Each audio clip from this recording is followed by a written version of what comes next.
नमस्कार दोस्तों, विष्णु पुराण में आपका बहुत बहुत स्वागत है। आज हम विष्णु पुराण के द्वितीय अंश के 13वें अध्याय को शुरू करते हैं। भरत चरित्र।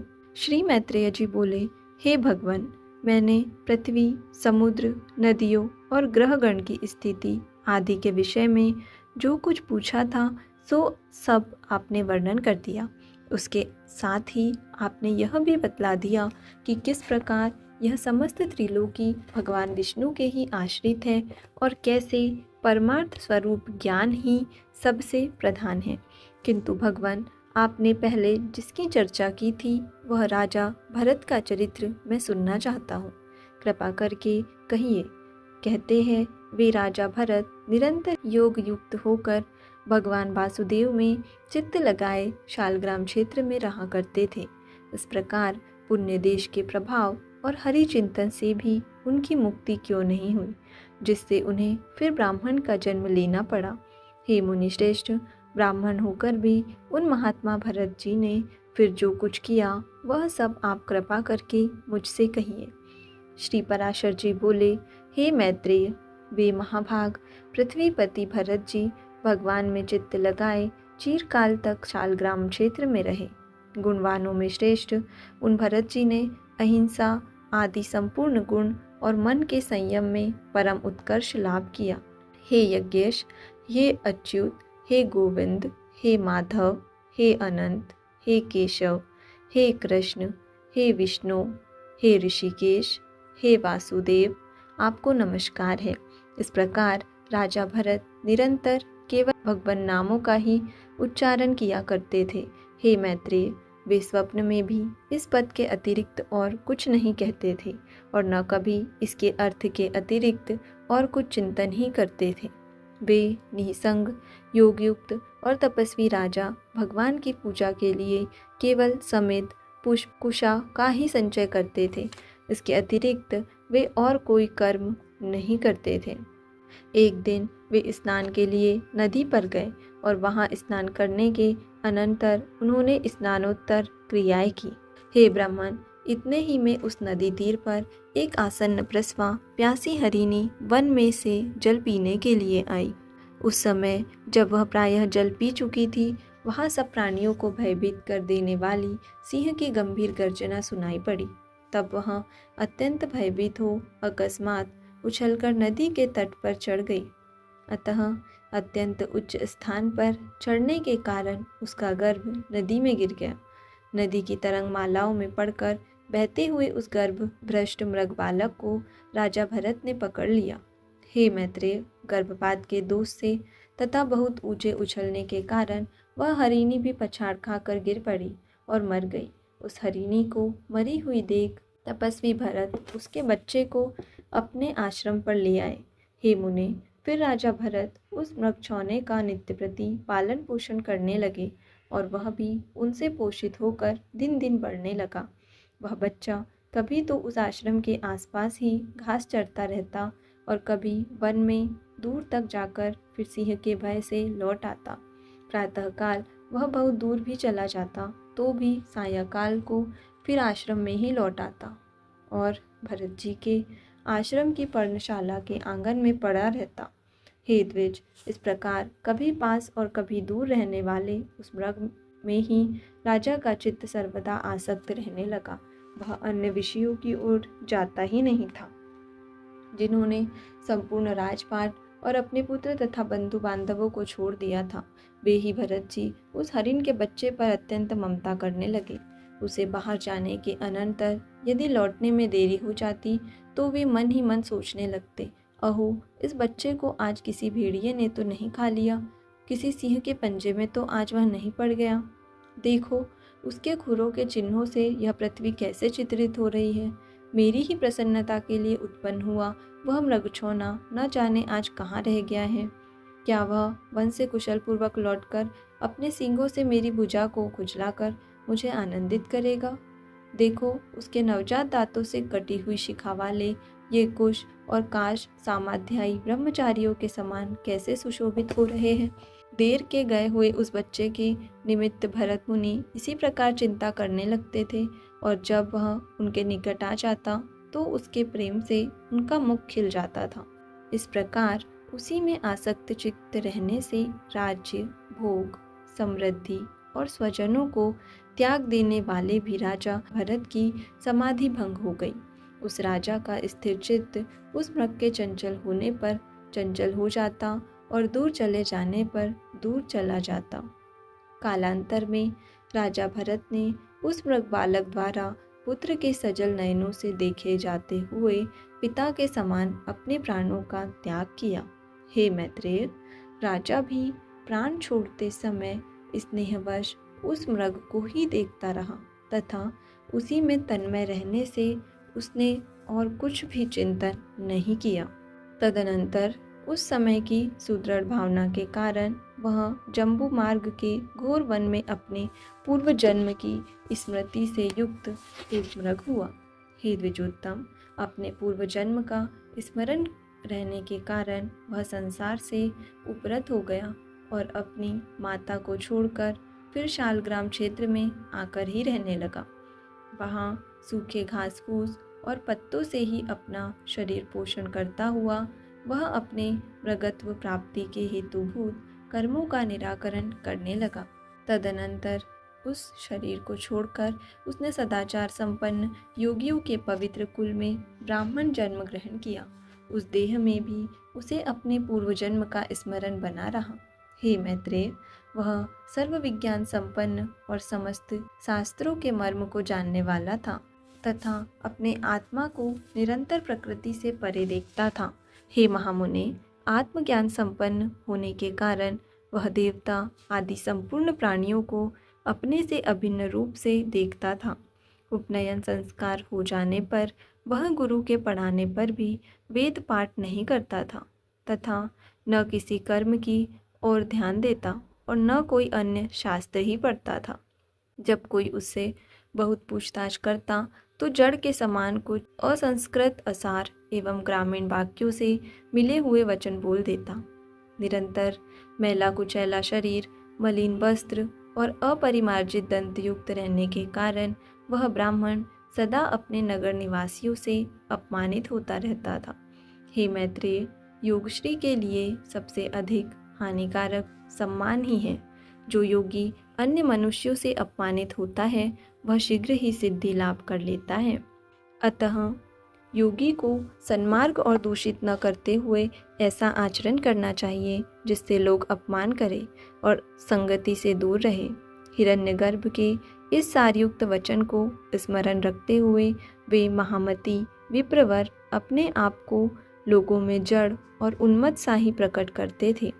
कुलमास, धान, शाक, जंगली फल अथवा कण आदि जो कुछ भक्ष्य मिल जाता उस थोड़े से को भी बहुत मानकर वे उसी को खा लेते और अपना कालक्षेप करते रहते। फिर पिता के शांत हो जाने पर उनके भाई बंधु उनका सड़े गले अन्न से पोषण करते हुए उनसे खेती बाड़ी का कार्य कराने लगे।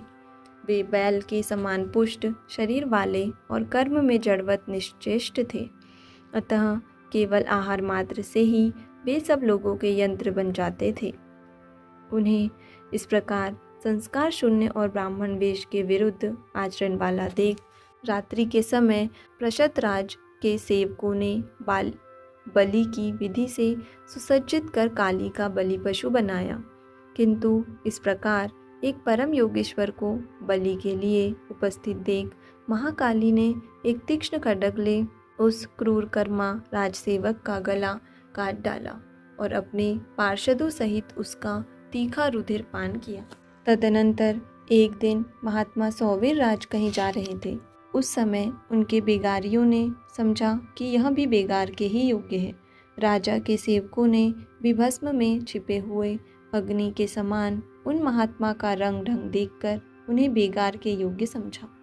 हे द्विज, उन सौवीर राज ने मोक्ष धर्म के ज्ञाता महामुनि कपिल से यह पूछने के लिए कि इस दुखमय संसार में मनुष्यों का श्रेय किसमें है, शिबिका पर चढ़कर इक्षुमती नदी के किनारे उन महर्षि के आश्रम पर जाने का विचार किया। तब राजसेवक के कहने से भरत मुनि भी उसकी पालकी को अन्य बेगारियों के बीच में लगकर वहन करने लगे। इस प्रकार बेगार में पकड़े जाकर अपने पूर्व जन्म का स्मरण रखने वाले संपूर्ण विज्ञान के एकमात्र पात्र वे विप्रवर अपने पापमय प्रारब्ध का क्षय करने के लिए उस शिबिका को उठाकर चलने लगे। वे बुद्धिमानों में श्रेष्ठ द्विजवर तो 4 हाथ भूमि देखते हुए मंद गति से चलते थे, किंतु उनके अन्य साथी जल्दी जल्दी चल रहे थे। इस प्रकार शिबिका की विषम गति देखकर राजा ने कहा, अरे शिबिका वाहको, यह क्या करते हो? समान गति से चलो। किंतु फिर भी उसकी गति उसी प्रकार विषम देखकर राजा ने फिर कहा, अरे क्या है, इस प्रकार असमान भाव से क्यों चलते हो? राजा के बार बार ऐसे वचन सुनकर वे शिबिका वाहक कहने लगे, हम में से एक यहीं धीरे धीरे चलता है। राजा ने कहा, अरे तूने तो अभी मेरी शिबिका को थोड़ी ही दूर वहन किया है, क्या इतने ही में थक गया? तू वैसे तो बहुत मोटा मुस्टंडा दिखाई देता है, फिर क्या तुझसे इतना भी श्रम नहीं सहा जाता? ब्राह्मण बोले, राजन, मैं न मोटा हूँ और न मैंने आपकी शिबिका ही उठा रखी है। मैं थका भी नहीं हूँ और न मुझे श्रम सहन करने की आवश्यकता है। राजा बोले, अरे तू तो प्रत्यक्ष ही मोटा दिखाई दे रहा है। इस समय भी शिबिका तेरे कंधे पर रखी हुई है और बोझ ढोने से देहधारियों को श्रम होता ही है। ब्राह्मण बोले, राजन, तुम्हें प्रत्यक्ष क्या दिखाई दे रहा है? मुझे पहले यही बताओ। उसके बलवान अथवा अबलवान आदि विशेषणों की बात तो पीछे करना। तूने मेरी शिबिका का वहन किया है, इस समय भी वह तेरे ही कंधों पर रखी हुई है। तुम्हारा ऐसा कहना सर्वथा मिथ्या है। अच्छा, मेरी बात सुनो। देखो, पृथ्वी पर तो मेरे पैर रखे हैं, पैरों के ऊपर जंघाएं हैं और जंघाओं के ऊपर दोनों उरु तथा उरुओं के ऊपर उदर है। उदर के ऊपर वक्षस्थल, बाहु और कंधों की स्थिति है तथा कंधों के ऊपर यह शिबिका रखी है। इसमें मेरे ऊपर कैसा बोझा रहा? इस शिबिका में जिसे तुम्हारा कहा जाता है वह शरीर रखा हुआ है। वास्तव में तो तुम वहाँ हो और मैं यहाँ हूँ। ऐसा कहना सर्वथा मिथ्या है। हे राजन, मैं, तुम और अन्य भी समस्त जीव पंचभूतों से ही वहन किए जाते हैं तथा यह भूतवर्ग भी गुणों के प्रवाह में पड़कर ही बहा जा रहा है। हे पृथ्वीपते, ये सत्वादि गुण भी कर्मों के वशीभूत हैं और समस्त जीवों में कर्म अविद्याजन्य ही है। आत्मा तो शुद्ध, अक्षर, शांत, निर्गुण और प्रकृति से परे है तथा समस्त जीवों में वह एक ही ओतप्रोत है, अतः उसके वृद्धि अथवा क्षय कभी नहीं होते। हे नृप, जब उसके उपचय अपचय ही नहीं होते तो तुमने यह बात किस युक्ति से कही कि तू मोटा है? यदि क्रमशः पृथ्वी, पाद, जंघा, कांटे, कटी, उरु और उदर पर स्थित कंधों पर रखी हुई यह शिबिका मेरे लिए भार रूप हो सकती है, तो उसी प्रकार तुम्हारे लिए भी तो हो सकती है। जैसे तुमसे पृथक है, वैसे ही मुझ आत्मा से भी सर्वथा भिन्न है तथा इस युक्ति से तो अन्य समस्त जीवों ने भी केवल शिबिका ही नहीं बल्कि संपूर्ण पर्वत, वृक्ष, ग्रह और पृथ्वी आदि का भार उठा रखा है। हे राजन, जब प्रकृति जन्य कारणों से पुरुष सर्वथा भिन्न है तो उसका परिश्रम भी तुमको कैसे हो सकता है? और जिस द्रव्य से यह शिबिका बनी हुई है उसी से यह आपका, मेरा अथवा और सबका शरीर भी बना है, जिसमें कि ममत्व का आरोप किया हुआ है। श्री पराशर जी बोले, ऐसा कह वे द्विजवर शिबिका को धारण किए हुए ही मौन हो गए और राजा ने भी तुरंत पृथ्वी पर उतरकर उनके चरण पकड़ लिए। राजा बोले, अहो द्विजराज, इस शिबिका को छोड़कर आप मेरे ऊपर कृपा कीजिए। प्रभु, कृपया बताइए, इस जड़वेश को धारण किए आप कौन हैं? हे विद्वान, आप कौन हैं? किस निमित्त से यहाँ आपका आना हुआ तथा आने का क्या कारण है? यह सब आप मुझसे कहिए। मुझे आपके विषय में सुनने की बड़ी उत्कंठा हो रही है। ब्राह्मण बोले, हे राजन, सुनो, मैं अमुक हूँ, यह बात कही नहीं जा सकती, और तुमने जो मेरे यहाँ आने का कारण पूछा सो आना जाना आदि सभी क्रियाएं कर्म फल के उपभोग के लिए ही हुआ करती है। सुख दुख का भोग ही देह आदि की प्राप्ति कराने वाला है तथा धर्माधर्मजन्य सुख दुखों को भोगने के लिए ही जीव देहादि धारण करता है। हे भोपाल, समस्त जीवों की संपूर्ण अवस्थाओं के कारण ये धर्म और अधर्म ही है। फिर विशेष रूप से मेरे आगमन का कारण तुम क्यों पूछते हो? राजा बोला, अवश्य ही समस्त कार्यों में धर्म और अधर्म ही कारण है और कर्मफल के उपभोग के लिए ही एक देह से दूसरे देह में जाना होता है। किंतु आपने जो कहा कि मैं कौन हूँ, यह नहीं बताया जा सकता। इसी बात को सुनने की मुझे इच्छा हो रही है। हे ब्राह्मण, जो है वही मैं हूँ, ऐसा क्यों नहीं कहा जा सकता? हे द्विज, यह अहम शब्द तो आत्मा में किसी प्रकार के दोष का कारण नहीं होता। ब्राह्मण बोले, हे राजन, तुमने जो कहा कि अहम शब्द से आत्मा में कोई दोष नहीं होता, कोई दोष नहीं आता, सो ठीक ही है। किंतु अनात्मा में ही आत्मत्व का ज्ञान कराने वाला भ्रांति मूलक अहम शब्द ही दोष का कारण है। हे नृप, अहम शब्द का उच्चारण जिह्वा, दंत, ओष्ठ और तालु से ही होता है, किंतु ये सब उस शब्द के उच्चारण के कारण है, अहम यानी मैं नहीं। तो क्या जीवादि कारणों के द्वारा यह वाणी ही स्वयं अपने को अहम कहती है? नहीं। अतः ऐसी स्थिति में तू मोटा है, ऐसा कहना भी उचित नहीं है। सिर तथा कर, चरणादि यह शरीर भी आत्मा से पृथक ही है। अतः हे राजन, इस अहम शब्द का मैं कहाँ प्रयोग करूँ? तथा हे नृपश्रेष्ठ, यदि मुझसे भिन्न कोई और भी सजातीय आत्मा हो तो भी यह मैं हूँ और यह अन्य है, ऐसा कहा जा सकता था।